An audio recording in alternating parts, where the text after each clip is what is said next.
तरगीब व तरहीब देखिए, और आला हज़रत फाज़िल बरेलवी रहमतुल्लाह अलैह की अल अमन वल उला देखिए।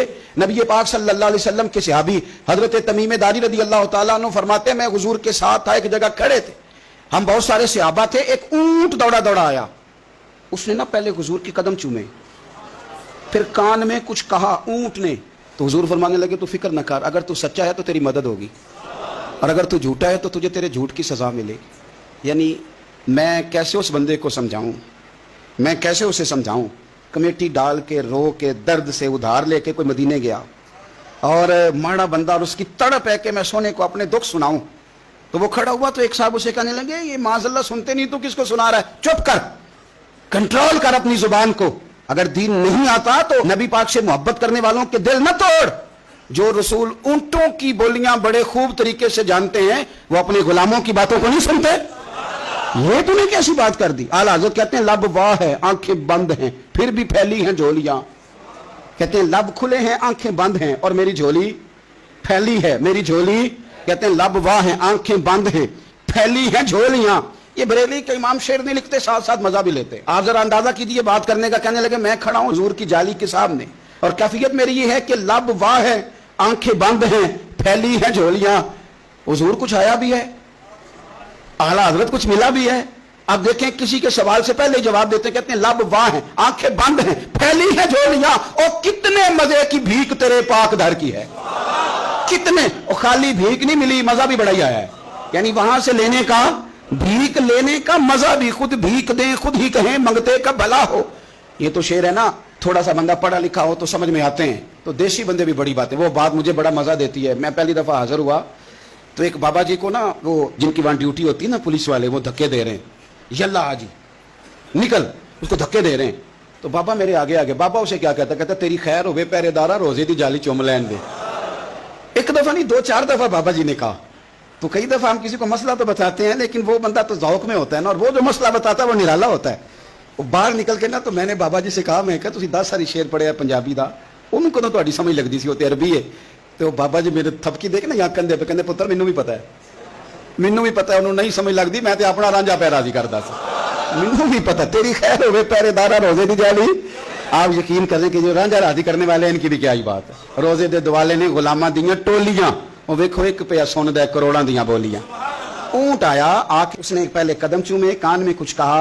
हुजूर ने फरमाया तू फिक्र न कर, अगर तू सच्चा है तो जैसे तू कहता है वैसे हो जाएगा, और अगर तू झूठा है तो फिर तुझे तेरे झूठ की सजा भी मिलेगी। थोड़ी देर गुजरी तो हजरत तमीम दारी रज़ी अल्लाह तआला अन्हु फरमाते हैं कुछ लोग दौड़े दौड़े आए, अर्ज करने लगे हुजूर ये हमारा ऊंट भाग आया है और 3 दिन से भागा है, मिल नहीं रहा। हुजूर फरमाने लगे ये तो तुम्हारी शिकायत कर रहा है, ये तो कह रहा है या रसूल अल्लाह मैंने गर्मी सर्दी में इनकी खिदमत की, और जब मैं बूढ़ा हो गया तो इन्होंने मुझे अफजाइश नस्ल के लिए रख लिया, मेरी नस्ल से इनके कितने ऊंट पैदा हुए, अब मैं बूढ़ा हो गया हूं तो मुझे काट के ज़िबा करके खाना चाहते हैं। उसने कान में कहा, हुजूर ने तर्जुमा करके बताया। करीम रसूल फरमाने लगे बोलो तुम क्या कहते हो। कहने लगे सोनिया जी जिसने जो आपको बताया ना बिल्कुल ही सच बताया है। हुजूर बिल्कुल ऐसे ही है, गर्मी सर्दी में इसने काम किया, फिर हमने इससे बड़े अफजाइश नस्ल का काम लिया, हुजूर ज़िबा करना चाहते हैं। तो नबी पाक फरमाने लगे इतनी जो खिदमत करे उसका सिला फिर छुरी है, तुम अच्छा सिला दे रहे हो। कहने लगे हुजूर हम कुछ नहीं कहते, ज़िबा भी नहीं करते, आप इसको दे दें। हुजूर फरमाने लगे अब नहीं मैं तुम पे एतमाद करता, इस तरह करो मेरे हाथ बेच दो। 100 दिनार का मेरे नबी पाक ने ऊंट खरीद लिया। हुजूर ने ना ऊंट को थपकी दी, फरमाया जा तू आज़ाद है।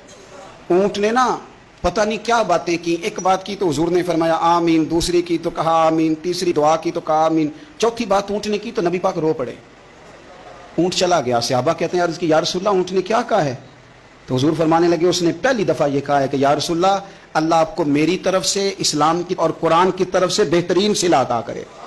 तो मैंने कहा आमीन, और फिर उसने दूसरी दुआ दी, ए अल्लाह के प्यारे रसूल सल्लल्लाहु अलैहि वसल्लम जिस तरह आपने आज मेरा खौफ दूर किया है, मैं दुआ करता हूं अल्लाह आपकी उम्मत से कयामत का खौफ दूर करे। और मैंने कहा आमीन। तो नबी पाक सल्लल्लाहु ताला अलैहि वसल्लम फरमाते हैं फिर उसने तीसरी दुआ की, अर्ज की या रसूल अल्लाह सल्लल्लाहु ताला अलैहि वसल्लम जिस तरह आज आपने मेरा खून बचाया है, सुनिया मेरी दुआ है रब तेरी उम्मत का खून महफूज करे। तो मैंने कहा आमीन। हुजूर फरमाते हैं फिर उसने चौथी दुआ की, या रसूलल्लाह मेरी दुआ है आपकी उम्मत लड़े ना, जंगो जिदाल ना करे, आपस में गले ना काटे, تو حضور فرماتے میں نے آمین بھی کہا اور میں رو بھی پڑا، اس لیے کہ یہ دعا میں نے اپنے رب کریم سے مانگی تھی کہ اے اللہ میرے امتی لڑے نہیں، آپس میں لڑے نہیں۔ اور یارو بچے لڑتے ہیں تو کیا باپ خوش ہوتا ہے؟ وہ تو پریشان ہوتا ہے، روتا ہے میری امت لڑے نہ۔ تو میرے رب کریم نے فرمایا محبوب یہ دعا مجھ سے نہ مانگیے، یہ خدا کی حکمت کا تقاضا ہے، یہ لڑیں گے۔ تو نبی پاک صلی اللہ علیہ وسلم فرماتے ہیں جب لڑائی کی بات کی پھر اس وقت میں آبدیدہ ہو گیا، میں رو پڑا۔ یہ نازک مسئلہ ہے، تکلیف والا ہے کہ یہ لڑیں گے، کچھ لوگ فرقے بنا لیں گے، الگ عقیدے گھاڑ لیں گے اور سچے سچے مسلمانوں سے لڑیں گے۔ میرے بھائی یاد رکھ لیں کہ رسول پاک تو جانور اندھیرے میں ڈوب جائے تو نکال دیتے ہیں، تو امتی کیوں کہیں اور روشنی تلاش کرتا پھرتا ہے؟ وہ روز کہے کہ ماہ مدینہ اپنی تجلی عطا کرے۔ یہ ڈھلتی چاندنی تو پہر دو پہر کی ہے۔ میرے رسول پاک صلی اللہ علیہ وسلم ہر ایک کا خوف دور کرتے، ہر ایک کی پریشانی دور کرتے، ہر ایک کو حضور نوازتے۔